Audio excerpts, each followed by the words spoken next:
बिस्मिल्लाहिर्रहमानिर्रहीम। नाज़रीन अस्सलाम वालेकुम। सुनहरे लोग चैनल से आज की शख्सियत हमारी है पाकिस्तान के नामवर शायर, अदीब, नक्काद, दानिश्वर मोहतरम जनाब ख्वाजा रज़ी हैदर। नाज़रीन, आपका एक शेर बहुत मशहूर है जो हमने बहुत सुना है। तेरा वजूद था या फूल थे चंबेली के, महक उठे थे दरो बाम तक हवेली के। तो ये हमारे ख्वाजा रज़ी हैदर साहब, अस्सलाम वालेकुम। वालेकुम अस्सलाम जनाब अली। सर, आपसे मिलकर बड़ी खुशी हुई, आपने हमें टाइम दिया, थैंक यू, बड़ी नवाजी। बहुत शुक्रिया। तो हमने ख्वाजा रज़ी हैदर साहब, आप बचपन ही से कराची में हैं, एक अंदाज़न किसी अर्जे हैं, कुछ याद है आपको? देखिए, जनवरी 1948 में मेरे वालिद ने हिंदुस्तान यूपी के एक शहर से पीलीभीत से हिजरत की थी और कराची आ गए थे। उस वक्त मेरी उम्र 4 साल की थी। माशाल्लाह। तो 4 साल की उम्र से मैं कराची में हूँ। मेरा पूरा ब्रॉडअप कराची का है। मैंने तालीम यहाँ कराची में हासिल की, मुलाजमत यहाँ की, सब कुछ मेरा कराची है माशाल्लाह। मैं, और ये अलग बात है कि मैं पाकिस्तान के पूरे पर यकीन रखता हूँ और मगर मैं ये तसव्वुर करता हूँ कि अगर पाकिस्तान नहीं है तो कराची भी नहीं है। बिल्कुल से ऐसे ही। लेकिन कराची हमारा एक मरकजी हमारी मोहब्बत है इससे, तो इसलिए हम इस मोहब्बत की रोशनी में पूरे पाकिस्तान को देखते हैं। क्या कहना, तो हमें हमारे नाज़रीन को ख्वाजा रज़ी हैदर साहब कुछ बताएंगे कि आपकी तालीम और बचपन कैसे गुजरा, कुछ यादें हैं आपकी? हाँ, देखिए, बचपन और तालीम में इलामिया से हमने हिजरत की थी, तो मेरे वालिद भी इब्तिदाई तौर पे तो माशी तौर पर बहुत ही उनका सूरत-ए-हाल नागुफ्ताबे थी, लेकिन बाद में हम आहिस्ता आहिस्ता तरक्की करते चले गए। मेरे वालिद क्योंकि बुनियादी तौर पे तबीब थे, हकीम थे, तो वो हिकमत करते थे और उसी की बुनियाद वही उनका माश था, हिकमत। तो ऐसी सूरत में मैंने 1952 में एक गवर्नमेंट स्कूल था कावड़ी बाजार में, वहाँ मैंने दाखिला लिया। वहाँ से मैंने 4वीं जमात पास की। उसके बाद मैं ईरानियन टेक्निकल हाई स्कूल है, एम्बैंकमेंट रोड है, सकरी ग्राउंड के बराबर में, बहुत बड़ा स्कूल था उस जमाने में, उसमें दाखिला लिया। वहाँ से मैंने 8वां किया। फिर मैं, हमारे वालिद जो थे, खारादर की रिहाइश थी हमारी, खारादर की रिहाइश तर्क करके वो नाज़िमाबाद आ गए। उसके बाद से हम नाज़िमाबाद में रहे। मैंने मैट्रिक किया, फिर उसके बाद मैं जिन्ना कॉलेज में दाखिला लिया मैंने, जो नाज़िमाबाद में है, वहीं से मैंने ग्रेजुएशन किया माशाल्लाह। और ग्रेजुएशन के दौरान ही जब मैं लास्ट BA फाइनल में था, तो मैं चूंकि मजमून लिखने का मुझे शौक था और मैं अखबार में हुर्रियत अखबार कराची से निकलता था, तो उसमें मैं तालिब इल्मों के सफ़े पे भी लिखा करता था। जंग में भी मैंने बच्चों के सफ़े पर लिखा। तो ऐसी सूरत में मुझे लिखने की थोड़ी सी मशक हो गई थी। तो मैंने वहाँ एक सब एडिटर की जॉब हुई हुर्रियत अखबार में। तो मुझसे कहा, वहाँ एक साहब यार मुमताज साहब होते, तो मैगजीन एडिटर होते थे, उन्होंने मुझसे कहा आप भी टेस्ट दे दें, तो मैंने टेस्ट दे दिया माशाल्लाह। नतीजा ये कि मैं वहाँ पर, मतलब ये कि नौजवानी के जमाने से आपको तो मैं जूनियर सब एडिटर के तौर पर वहाँ पर मुलाजिम हो गया था। मेरी उम्र तकरीबन 30 साल थी।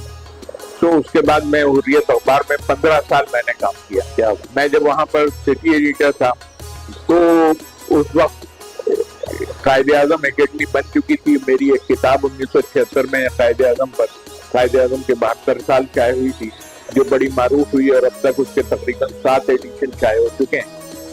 तो उन्होंने प्रोफेसर शरीफुल मुजाहिद साहब से, बहुत बड़े स्कॉलर थे, उनसे मैं राब्ते में था। तो उन्होंने मुझे ऑफर किया कि आप कहाँ अखबार में काम करते हैं, ये इदारा कायदे-आज़म एकेडमी चूँकि आपका इदारा है और आपके सब्जेक्ट से मुताल्लिक़ है, तो आपको यहाँ आ जाना चाहिए। तो मैं बिल्कुल कायदे-आज़म एकेडमी में ज्वाइन कर ली मैंने, ठीक। और कायदे-आज़म एकेडमी में तकरीबन 1977 तक मैं कायदे-आज़म 2007 तक मैं कायदे-आज़म एकेडमी में जॉब करता रहा। उसके बाद मैं वहाँ से जब फारिग हुआ, तो मुझे सर सैयद इंजीनियरिंग यूनिवर्सिटी वालों ने बुला लिया। वहाँ मैं कंसल्टेंट के तौर पर 8 साल मैंने काम किया। तो उसके बाद फिर پھر قائد اعظم اکیڈمی کو سرنو ضرورت پڑی ایک ڈائریکٹر کی، تو جو ہماری منسٹری تھی انہوں نے مجھ سے رابطہ کیا اور میں دوبارہ قائد اعظم اکیڈمی جوائن کر لی. میں 3 سال پھر قائد اعظم اکیڈمی کا ڈائریکٹر رہا. تو یہ 2019 میں میرا وہ کانٹریکٹ پورا ہو گیا تھا تو میں وہاں سے فارغ ہو گیا. لیکن میرا لکھنے پڑھنے کا ذوق اور شوق جو تھا وہ ہمیشہ سے تھا اور میں لکھتا پڑھتا رہا. میں نے تقریباً 50 کتابیں تو ہوں گی جو میں نے لکھی ہیں یا میری تک شائع ہوئی ہیں. تو ایسی صورت میں تو ناظرین، معروف شاعر، دانشور، ادیب، نقاد جناب خواجہ رضی اظہر سے ہماری گفتگو جاری ہے.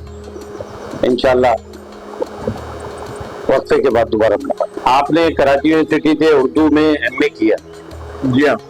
ایم اے کرنے کے بعد پھر آپ صحافت میں جیسا آپ نے بتایا داخل ہوئے. نہیں، میں صحافت میں بات یہ کے دوران ہی اچھا صحافت سے اچھا تعلیم کے دوران ہی داخل ہو گیا تھا. اور میں نے جو اردو میں ایم اے کیا وہ میں حریت اخبار میں ملازمت کے دوران میں نے کیا ہے. ماشاءاللہ. تو اس لیے یہ اور ایم اے جو جس سبجیکٹ میں نے کیا تھا وہ اردو تھا میرا سبجیکٹ. تو مجھے کوئی فردر کسی ملازمت کی ضرورت نہیں تھی. حریت اخبار میرے پاس موجود تھا، میں وہاں کام کرتا. خواجہ رضی اظہر صاحب، آپ ہمیں ناظرین کو کچھ بتائیں گے کہ والدین کے ساتھ جو آپ کا بچپن گزرا، کیسے شفقت، کچھ یادیں، والدین کی ایک محبتیں ہوتی ہیں اپنے بچے کو اعلیٰ تعلیم اور اچھا مستقبل کے لیے، تو کچھ شیئر کریں گے یادیں باتیں؟ دیکھیے، بات یہ بنیادی کہ میں اپنے بہن بھائیوں میں 8 بہن بھائی تھے، اس میں میں بڑا تھا، اپنے والد کا بڑا بیٹا تھا. تو اس لیے میرے والد میرے اوپر زیادہ توجہ دیا کرتے تھے اور انہوں نے اور میں ان سے قریب بھی تھا ذہنی طور پہ بھی. تو اس کے نتیجے میں وہ چونکہ حکیم ضرور تھے لیکن وہ لکھنے پڑھنے کا ان کا بھی شوق تھا.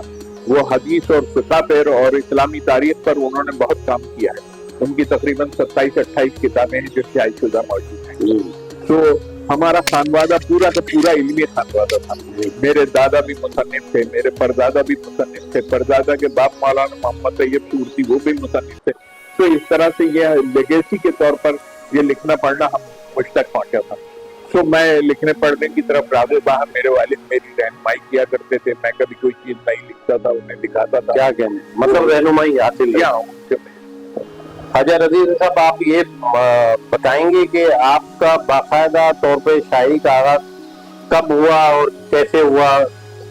ہاں، دیکھیے، جیسے میں نے ابھی عرض کیا کہ یہ لکھنے پڑھنے کا شوق تو مجھے لڑکپن سے ہی تھا میرے ساتھ اور میں لکھتا پڑھتا رہتا تھا. اسی کی وجہ سے مجھے شاعری کی طرف بھی میری رغبت تھی. لیکن یہ شاعری کی طرف رغبت جو تھی وہ صرف پڑھنے اور سننے کی حد تک. میں اپنی جوانی میں نے بہت سارے مشاعرے سنے، میں جایا کرتا تھا اور اسی دوران میری بہت سارے شعراء سے جو اس اپنے وقت کے اہم لوگ تھے ان سے میرے تعلقات ہوئے. میرا تعارف ان سے ہوا جس میں رسا چغتائی بہت اہم تھے، بڑا نام. پھر اس کے بعد عبدالرؤف عروج ایک بہت بڑے محدث تھے، وہ رہے میرے اس میں. پھر سلیم احمد صاحب تھے، ان کے یہاں میں جانا آنا شروع ہوا. اس طرح سے شہر میں جتنے اہم ترین لوگ تھے ادب سے متعلق اور جو سنجیدہ ادب کی طرف تھے ان سے میرا تعلق ہمیشہ برقرار رہا اور وہ تعلق آج بھی برقرار ہے. وہ آج جو سنجیدگی سے کام کر رہے ہیں میں ان سے جڑا ہوا. اچھا، یہ ہمیں ناظرین کو ہمارے بتائیں گے کہ آپ نے قائد اعظم اکیڈمی کب جوائن کیا؟ آپ نے ایز اے ریسرچر جوائن کیا، کچھ عرصہ کافی عرصے تک ریسرچر رہے، پھر اس کے بعد آپ کو دوبارہ ایز اے ڈائریکٹر نامزد کیا گیا. دیکھیے، میں نے as a senior research fellow Quaid Azam academy join کی اور اس کے بعد لازیاں تھا سینئر ریسرچ فیلو کی حیثیت سے میں وہاں پر سینئر تھا. اس کے نتیجے میں مجھے 81 میں نے جوائن کی تھی 81 میں اور مجھے 83 میں ڈپٹی ڈائریکٹر بنا دیا گیا وہاں پر. تو ڈپٹی ڈائریکٹر بننے کا مقصد یہ تھا کہ جب بھی کوئی ڈائریکٹر جاتا تھا تو جو چارج تھا وہ میرے پاس آتا تھا. تو اس طرح سے مجھے ڈائریکٹرشپ کیا ہوتی ہے اور اس کے کیا تقاضے ہوتے ہیں وہ سارے کے سارے मेरी इल्म में आते रहे। तो नतीजा ये हुआ कि 2001 में मुझे फिर हुकूमत ने बाकायदा डायरेक्टर बना दिया और मैं डायरेक्टर की हैसियत से रहा। इस दौरान मैंने कायदे-ए-आज़म अकेडमी में बहुत काम करा है, वहाँ की लाइब्रेरी को इस्टेब्लिश करवाया, फिर ये कि वहाँ पर से किताबें शाये की। तो मैं जब तक कायदे-ए-आज़म अकेडमी में रहा, मेरी निगरानी में 57 किताबें, 57 किताबें शाये की। बहुत बड़ी तादाद थी। हाँ, तो ये मेरी लगन भी थी। मेरा ये लोगों से मैं ये बात कहता हूँ कि देखिए, मेरा शौक और मेरा माश दोनों एक हो गए। क्या बात, मैं जो शौक था वही मेरा माश भी था। तो इसलिए मैं बहुत इत्मीनान के साथ अपना काम करता रहा। एक आदमी होता है बैंक में मुलाजिम होता है, शायरी कर रहा होता है, तो दोनों चीजें अलग हो गई ना, उसका माश अलग है वो। लेकिन मेरे साथ ये था कि मैं जो काम कर रहा था वही मेरा शौक भी था और वही मेरा माश भी। क्या बात। ख्वाजा रज़ी अहद साहब, ये बताइए कि आपने कायदे-ए-आज़म पर बहुत सारी उम्र काम किया, बहुत सारे अदब के लाइब्रेरी में और दीगर अदब के हवाले से, तो कायदे-ए-आज़म की 2-3 पहलुओं पर आप नजर डालें, कोई ऐसी खास बात बताएं जिसके शख्सियत अपनी बेहतर कर सकता है इंसान अगर कायदे-ए-आज़म के कहने पे चले। उनके जो अहम पहलू हैं, जो वो कहते थे कि आम आदमी को किस तरह होना चाहिए, जिनकी जिंदगी अच्छी संवर सकती है, और बेहतर उनके कहने पे अगर अमल किया जाए। हाँ, देखिए, कायदे-ए-आज़म की को समझने के लिए अव्वल तो बुनियादी बात यह कि हमें उनकी जो ज़बानें हैं उनकी वो पढ़ना पड़ेगी, वो पढ़ना पड़ेगा। जब हम वो पढ़ेंगे तो हमें पता चल जाएगा कि कायदे-ए-आज़म ने किस दौर में और किस मामले में क्या स्टेप लिया और क्या फैसला किया। तो मैं आपसे बात करूं कि जैसे ये बात बहुत कम लोगों को इल्म है, कायदे-ए-आज़म हिंदुस्तान के पहले आदमी थे जिन्हें एक जमाने में जब वो वकील थे और बहुत इब्तदाई वकील थे, तो एक बम्बई में प्रेसिडेंसी मजिस्ट्रेट की एक वैकेंसी खाली हुई, तो उस पर कायदे-ए-आज़म ने अप्लाई कर दिया था। नतीजा है वो सेलेक्ट हो गए थे। उस प्रेसिडेंसी मजिस्ट्रेट की हैसियत से कायदे-ए-आज़म पहले आदमी थे जिन्होंने बर्रे-सगीर में, जहां अंग्रेज के खिलाफ एक लफ्ज नहीं कोई बोल सकता था, कायदे-ए-आज़म ने एक अंग्रेज को बाकायदा सजा दी। तो क्या हुआ है, और ये बात जो थी बम्बई क्रॉनिकल में और दीगर अखबारात में शाये हुई कि कायदे-ए-आज़म ने सजा दी। तो ये क्यों दी? इससे मतलब पता चलता है कि उनके अंदर एक जुर्रत थी, वो निडर आदमी थे और जो फैसला करते थे उस फैसले पर अमल करते थे। ये खूबी थी, ये वो बहुत बड़ी उनके अंदर, वो दयानतदार थे, अमानतदार थे। आप ये देखें ना, किसी एक शख्स ने उन्हें पैसे दिए कि ये मेरा मुकदमा है, इसके मैं एडवांस दे रहा हूँ, उन्होंने ले लिया, लेकिन वो मुकदमा जो था उन्होंने जैसे टाइम दिया था कि ये 1 महीने में हो जाएगा, वो 3 दिन में फैसला हो गया। तो उन्होंने उस आदमी के जो पैसे थे उसमें से अपने 3 दिन के पैसे काट के बाकी पैसे उसे वापस कर। क्या आज कोई वकील कर सकता है ऐसा?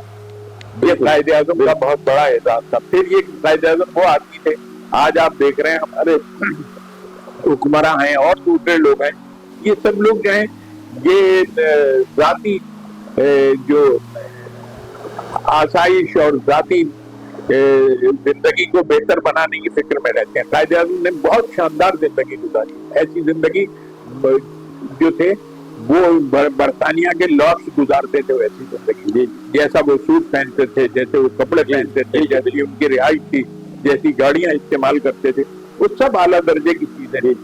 लेकिन इसके बावजूद उन्होंने अपना जो पैसा जमा किया था वकालत करके, बहुत पैसा था उनके पास, तो देखिए जब वसीयत करी है उन्होंने, तो उन्होंने अपने पैसे को अपने औलादों में तकसीम नहीं किया, उन्होंने अपना पैसा जो है वो तालीमी इदारों को दिया है।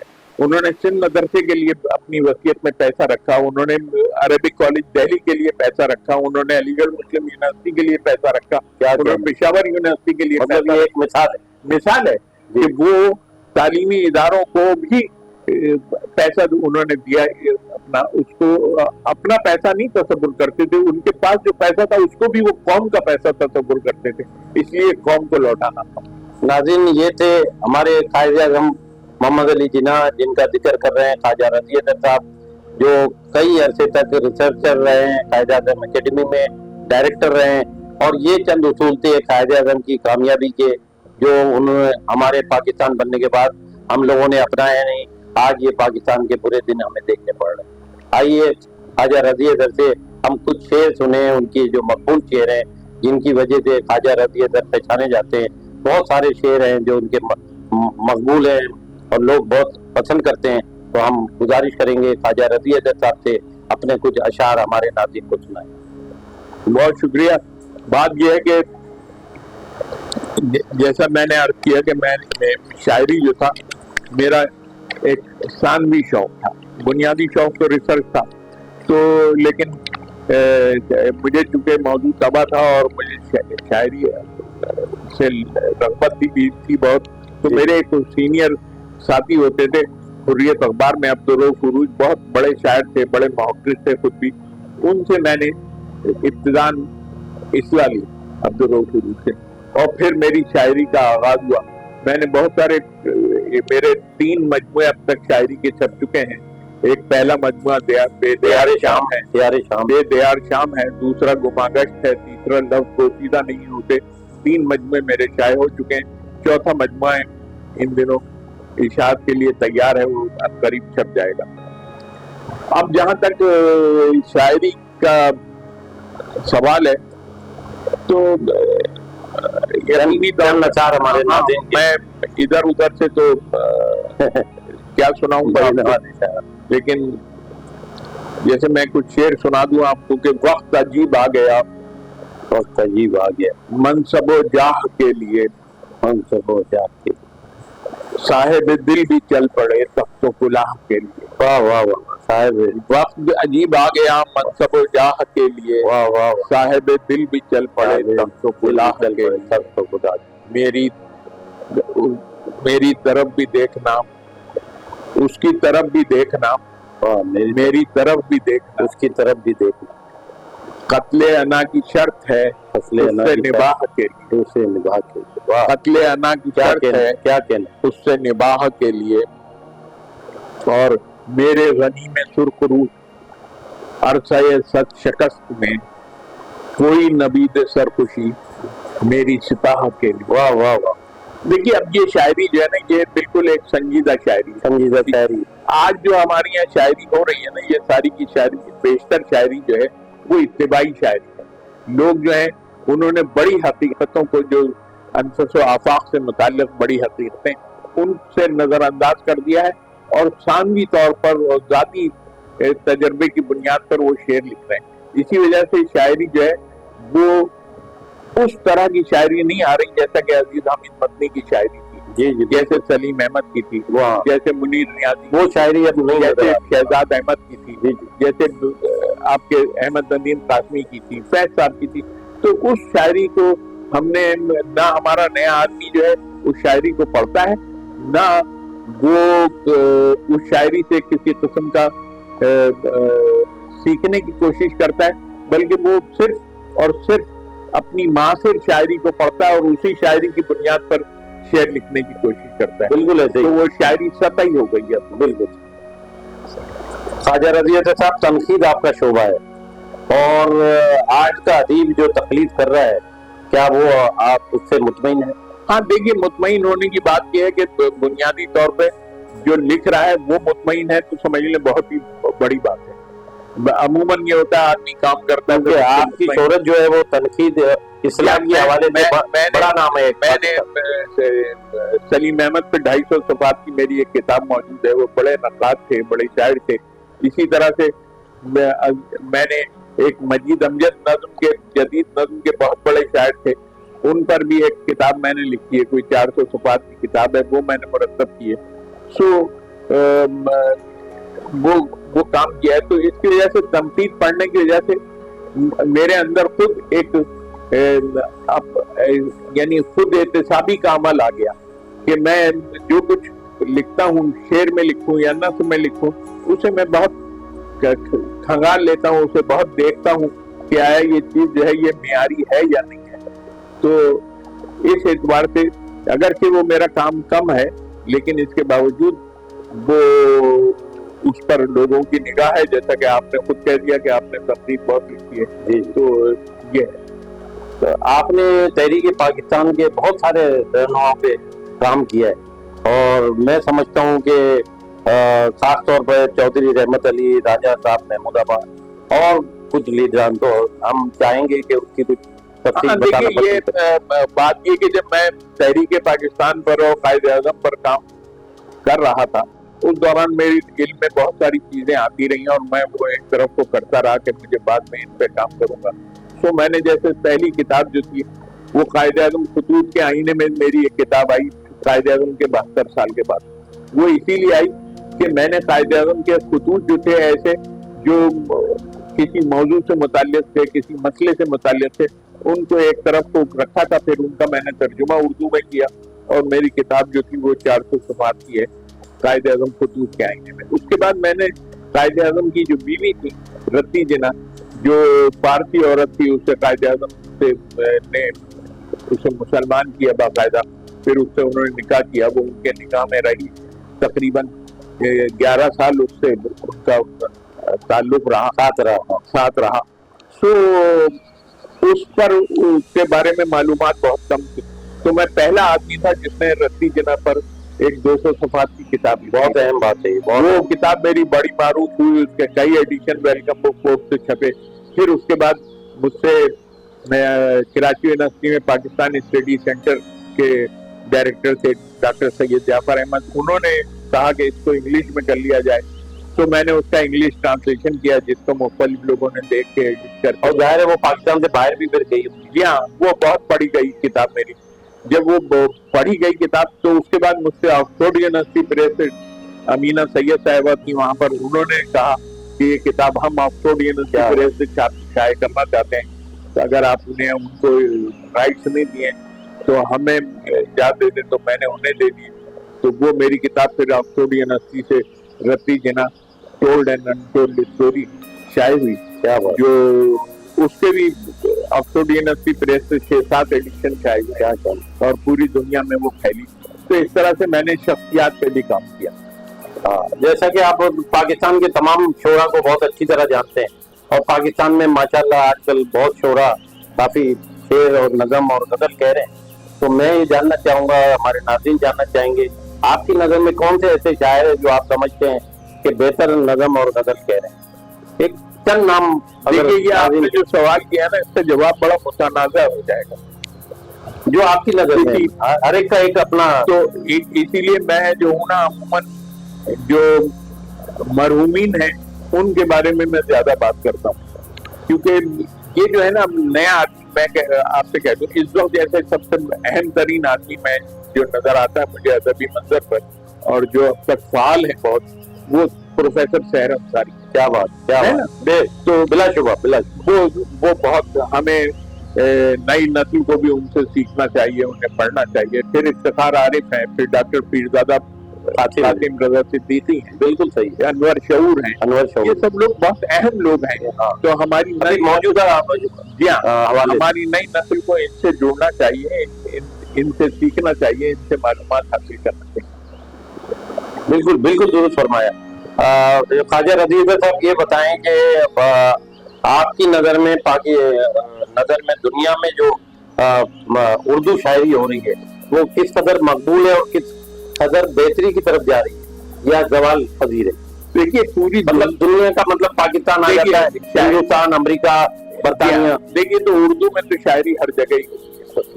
اب آپ اسے یہ جس طرح سے کہ ہم ایک گلوبل ویلیج میں ہم زندہ ہے نا کیا ہمارا ایک ایسا وہ ہے کہ جو شعر مصرع یہاں سوچا جا رہا ہے وہ امریکہ میں بھی سوچا جا رہا ہے وہ برطانیہ میں بھی سوچا جا رہا ہے وہ بحرین میں بھی سوچا جا رہا ہے وہ دبئی میں بھی سوچا جا رہا ہے ہندوستان میں بھی سوچا جا رہا ہے قطر میں بھی ہو رہا ہے قطر میں بھی ہو رہا ہے. تو اس طرح سے ہر جگہ شاعری کی جا رہی ہے اردو میں. اور وہ شاعری جو ہے اس میں سے ایک اس کا مطابق بے حصہ جو ہے وہ اہم بھی ہے اور ایک حصہ جو ہے وہ اس اعتبار سے آپ کہہ لیجیے کہ وہ ذاتی شاعری ہو گئی ہے اور وہ بس ایک وقتی اس کے لیے تو بہت اچھی ہے لیکن وہ تادیر اپنا وہ نہیں مانا نہیں رہتا وہ نہیں کر سکتی ہوگی. पाकिस्तान में उर्दू फरोग के लिए हुकूमत पाकिस्तान को क्या इकदाम करने चाहिए? क्योंकि मैं ये समझता हूँ पाकिस्तान में जो इस वक्त उर्दू के मामलात हैं, जो ना कौमी सतह पर उस पर अहमियत दी जा रही है, ना रायत की जा रही है, ना गवर्नमेंट के इदारों में बोली जा रही है, तो आप क्या समझते हैं कि हुकूमत पाकिस्तान को सीरियसली क्या इकदाम करने चाहिए? अगर पूरी तरह नाफिज ना हो, कम से कम कुछ बेहतरी पैदा हो जाए। देखिए, उर्दू जो है उसने तरक्की तो की है हमारे पाकिस्तान में, ऐसा नहीं है कि हमने तरक्की ना की हो। उर्दू बोली जाती है हर जगह। आप एक जो इलाकाई लोग हैं, जैसे आप फर्ज कीजिए, ये रहीम यार खान में सराइकी बोली जाती है, लेकिन ये कराची आता है तो उर्दू बोलता है ना, और बहुत अच्छी उर्दू बोलता है, और उर्दू बोलने वालों से अच्छी उर्दू बाज़ औक़ात बोली जाती है। देखिए, एक बात और मैं आपसे अर्ज कर दूं इसी उसमें, कि पाकिस्तान बनने के बाद जो बड़े और अहम शायर उर्दू के जो मकबूल हुए और मुतारिफ हुए, उनमें देखिए नूमी राशिद हैं, मीरा जी हैं, बिल्कुल, उनमें फैज अहमद फैज हैं, उसमें फराज हैं, उसमें मुनीर नियाज़ी हैं, उनमें आपके अहमद नदीम, क्या बड़े बड़े नाम, उसमें शहजाद अहमद हैं। तो ये सारे लोग जो है ना, इनका ये कहीं यूपी सीपी से नहीं आए थे, हाँ, इनका ताल्लुक पंजाब से, सूबे सरहद से, इन इलाकों से रहा, और इन्होंने बहुत आला दर्जे की शायरी की है, जो आज हमारे लिए ऐसी है कि हम उसे अपने किताबों से दे सकते हैं, नुमाइंदा शायरी का। बिल्कुल बिल्कुल सच का। तो इसलिए हमें ये इकरार करना चाहिए कि पाकिस्तान में उर्दू जो है उसको बड़ी अहमियत मिली है। कि सरकारी सतह पर कितनी अहमियत मिली है, तो उसके लिए इदारे बना दिए गए हैं। मुख्तदर कौमी ज़बान है जो उर्दू लैंग्वेज अथॉरिटी है, मगर सर वो मुख्तदर कौमी ज़बान तो बिल्कुल ना होने के बराबर है।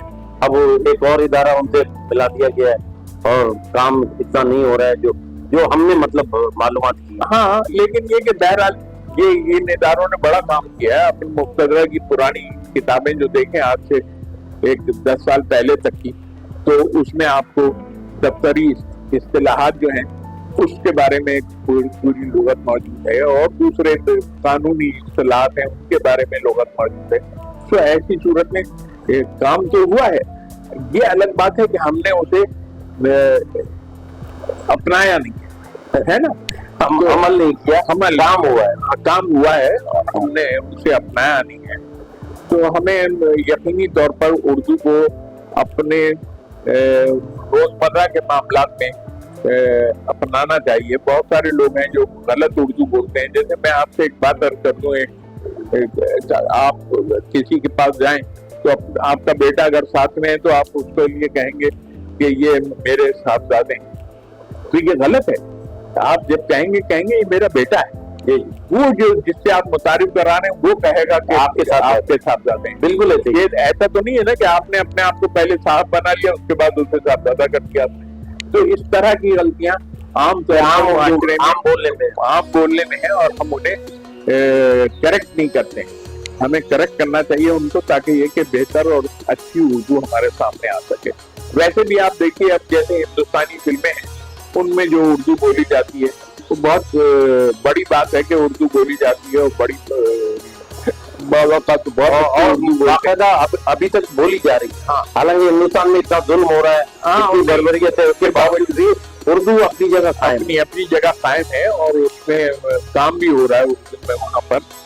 देखिए ना, कितने बड़े बड़े लोग, शमसुर रहमान फारूकी वहाँ से पैदा हुए, वहाँ से शमीम हनफी पैदा हुए, वहाँ से और बहुत सारे लोग हैं जो एक ड्रामे के बहुत बड़े मोहिउद्दीन भी हैं, बड़े शायर थे। मखदूम मोहिउद्दीन बड़े शायर थे। मोहिउद्दीन कादरी जोर हैदराबाद दक्कन में थे, वो इतने बड़े नक्काद थे, बहुत सही। तो खुद मौलवी अब्दुल हक जो थे वो वहाँ से थे। तो ऐसी सूरत में हम मायूस नहीं होना और बेहतरी की तरफ ये अलग बात है कि तलफ़ुज़ की गलतियां हमारी यहाँ बहुत होती हैं, बेहतरी की गुंजाइश है। वो तलफ़ुज़ की गलतियां जो है वो इंडियन फिल्मों में चूंकि वहाँ बोली जाती है। जैसे कि मैं पिछले दिनों एक क्लिप देख रहा था, तो जावेद अख्तर जो है उन्होंने ये बात कही कि भाई ये ठीक है आप कर रहे हैं, लेकिन मैं जावेद अख्तर हूँ, जावेद अख्तर नहीं हूँ। तो ये जो एकदम से जीम की जगह दे लिया है आप, तो इस तरह से तो आपने मेरी शनाख्त को खत्म कर दिया, चेंज कर दिया। तो इसका मतलब वहाँ भी ऐसे लोग मौजूद हैं जो इस तरह की बातों पर एतराज करते हैं बिल्कुल। और उसे दुरुस्त करने की कोशिश करते हैं। अच्छा, ख्वाजा रजीज़ साहब, आपसे गुफ्तगू जारी है। हमारे नाज़रीन सुन रहे हैं आपको, माशाल्लाह बहुत खैर हासिल गुफ्तगू रही। अब मैं आपसे ये जानना चाहूँगा, देखें आप पाकिस्तान में, हिंदुस्तान में, मुल्क से बाहर बहुत सारे बैरूनी मुशायरे पढ़े हैं आपने और बहुत पजीराई मिली। मैं भी कुछ बाहर के मुशायरे देख रहा था, उसमें हिंदुस्तान का भी था, बहरीन का भी था, एक दो और ममालिक के थे, वहाँ बहुत आपको पजीराई मिली। तो आप ये नाज़रीन को बताइए कि सबसे ज्यादा कहाँ सुनने वाले और पजीराई ज्यादा मिली जो आप यादगार हो, आपको याद पड़ता है कि वहाँ पढ़ने में ज्यादा मजा आया? वैसे तो सुनने वाले हर जगह होते हैं माशाल्लाह। देखिए, अमेरिका में मैंने ह्यूस्टन में मुशायरे पढ़े, मैंने डेलिस में, अमेरिका के ह्यूस्टन और डेलिस में वहाँ मुशायरे पढ़े, मैंने एटलांटा में बहुत बड़ा एक मुशायरा पढ़ा माशाल्लाह। जॉर्जिया का एक शहर है एटलांटा, वहाँ पर बड़ा मशहूर शहर है, वहाँ क्या एक दफा गेम्स भी हुए थे ना, तो वहाँ मैंने पढ़ा। तो अमेरिका में पिजीराई बहुत ज्यादा है शायद। उसकी एक वजह ये है कि उनके पास कोई ऐसी वो नहीं है कि जिससे वो तफरी, जिससे वो लुत्फ उठा सकें, और खास लाजमी तौर पे अपनी कौमी जबान के हवाले से जो है वो नहीं है। तो जब वहाँ मुशायरा होता है तो बड़ा रश होता है, मतलब वहाँ लिटरेरी प्रोग्राम और अदबी और मुशायरे कम होते हैं, तो वो ज्यादा इस्तेफादा हासिल ज्यादा लोग। अच्छा, आखिरी में हम आपसे एक सवाल करना चाहेंगे, कोई ऐसा यादगार लम्हा आपकी जिंदगी का, क्योंकि आपने भी स्ट्रगल किया, एजुकेशन, फिर जॉब, फिर मुसलसल स्ट्रगल में लगे रहे, इस इतनी लंबी स्ट्रगल में कोई ऐसा यादगार लम्हा जो एक खास कोई बात हो जो आज तक आपको याद है कि ये खुशगवार लम्हा था जो मैं आज तक भूल नहीं पाऊँ, तो हमारे नाज़रीन को बताएंगे तो नाज़रीन बहुत महसूस होंगे, क्योंकि आपकी शख्सियत पाकिस्तान की एक बड़ी अगर आप देखें तो अपनी मेरी खानगी जिंदगी के हवाले से मेरे यहाँ बहुत सारे खुशगवार लम्हे थे, लेकिन सबसे खुशगवार लम्हा मेरी जिंदगी का ये था कि मेरी बेटी ने, जो इस वक्त सिडनी ऑस्ट्रेलिया में रहती है, उसने जब PhD किया बायोलॉजिकल एजिंग में, क्या बात, और वो वहाँ सिडनी में पढ़ाती है। वाह, तो वो मेरे लिए बहुत, उसको जब तो वो मेरे लिए बहुत यादगार वाला लम्हा, यादगार लम्हा कि मेरी जिंदगी में मेरे बच्चे इतने आगे आए, इतने हाई एजुकेशन। मेरी एक बेटी इंग्लिश पढ़ाती है माशाल्लाह, एक बेटा जो MBA किया हुआ है वो काम करता है। तो ऐसी सूरत में यही यादगार चीजें हैं जो अपने आदमी अपने बच्चों में, अपने घर में देखता है। बहुत यादगार लम्हा, बहुत ही खुशी की बात है। अपनी बच्चे अगर काबिल हो जाएं तो माँ बाप के लिए इससे बड़ा खुश है। आखिर में मैं आपको एक गुजारिश करूंगा कि हमारे जो नए आने वाले शोरा, अदीब, राइटर, इनको क्या आप पैगाम देंगे जो वो अपने सीनियर्स की रेस्पेक्ट करें और अपने सीनियर से इस्लाह लें और अच्छे से अच्छे? नहीं, देखिए, जहाँ तक इस्लाह लेने का मसला है वो तो मैं किसी को मशवरा नहीं देता, है ना, और सीनियर्स का एहतराम भी जूनियर बहुत करते हैं। मैं चूंकि जाता हूँ नशिस्तों में, मैं देखता हूँ जिस तरह से मेरे बाद के लोग हैं वो मुझसे मिलते हैं, आते हैं, जाते हैं सब जगह, और ये एक बहुत अच्छी अलामत है कि लोग जो हैं जिस अदब से जुड़े हुए हैं उसी अदब के मुताबिक वो अपने सीनियर से रास्ते में रहते हैं। ये बहुत बड़ी बात है। और अगर बेहतर लिखारी बनना है और बेहतर शेर कहना है, मैं चाह रहा था एक पॉइंट उसके लिए कहना। नहीं, वो तो देखिए, जब तक आदमी मुताला नहीं करेगा, मुताला क्लासिक का भी मुताला करे जरूरी है और अपने मासिर का भी मुताला करे, लेकिन क्लासिक के मुताले से उसके अंदर ज्यादा जामियत आती है, तो इसलिए क्लासिक का मुताला। अब एक आदमी है, शेर लिख रहा है, जोश को नहीं पढ़ा उसने तो क्या फायदा नहीं है ना, बिल्कुल उसे जोश को पढ़ना पड़ेगा, बिल्कुल उसे मीर को, गालिब को, दाफ को, उसे आतिश को, मुसफी को। और आपके जमाने के जो साथ के लोग हैं उन्होंने मुताला बेहद किया, मुताला किया भी, और हम जब हम नौजवान थे तो हम जिसके पास जाते थे वो हमसे पूछते थे किन किन को पढ़ा है भाई, तो हम बताते थे इनको पढ़ा है, तो बड़ा खुश होते थे। जी। फिर एक आध शायर का इजाफा कर देते थे कि इसको भी पढ़ लो, देखो क्या तुम्हें बहुत अच्छा बहुत लगेगा। अच्छी है, हाँ। तो ये उससे चीजें फिर हिम्मत भी बढ़ती थी। ये हिम्मत भी बात। नाज़रीन, बहुत बहुत शुक्रिया। हमारे चैनल सुनहरे लोग को आप सब्सक्राइब कीजिए, लाइक कीजिए, और इंशाल्लाह उम्मीद है हमारे पाकिस्तान के नामवर शायर, अदीब, दानिशवर, नक्काद मोहतरम जनाब ख्वाजा रज़ी अज़हर से हमारी गुफ्तगू जारी थी। इंशाल्लाह आपको पसंद आएगा, इसका फीडबैक दीजिएगा। बहुत बहुत शुक्रिया। जी पाकिस्तान।